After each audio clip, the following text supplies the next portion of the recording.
I'm an industrial engineer. The goal in my life has always been to make more and more products in least amount of time and resources.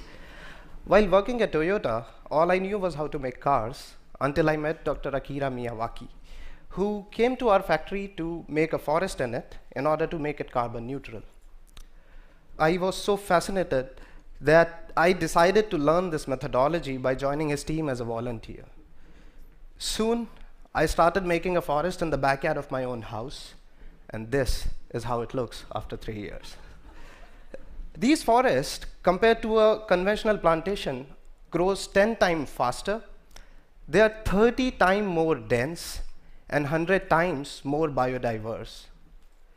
Within 2 years of having this forest in our backyard, I could observe that the groundwater didn't dry during summers. The number of bird species spotted in this area doubled.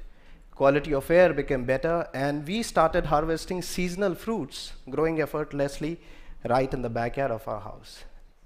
I wanted to make more of these forests. I was so moved by these results that I wanted to make these forests with the same acumen with which we make cars or write software or do any mainstream business. So I formed a company which is an end-to-end service provider to create these native natural forests.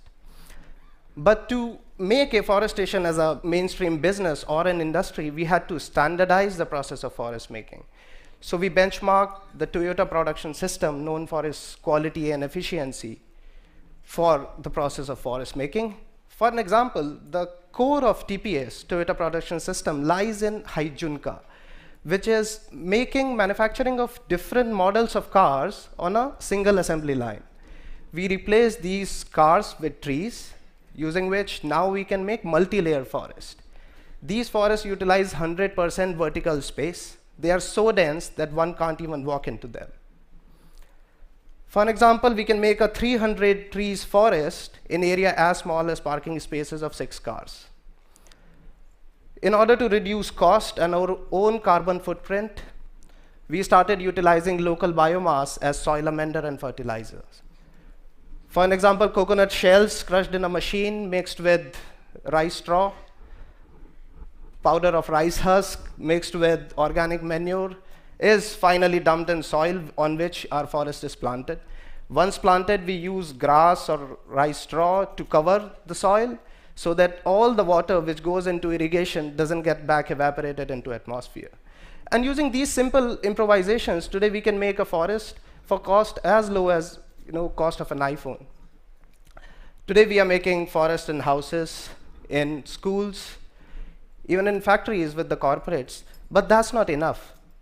There is a huge number of people who want to take matters in their own hands, so we let it happen. Today we are working on an internet-based platform where we are going to share our methodology on an open source, using which anyone and everyone can make their own forest without our physical presence being there, using our methodology. On a click of a button, they can get to know all the native species of their place.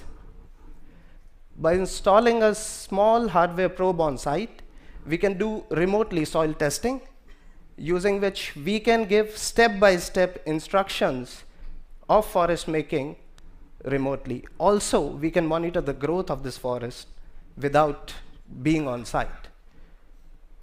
This methodology, I believe, has a potential.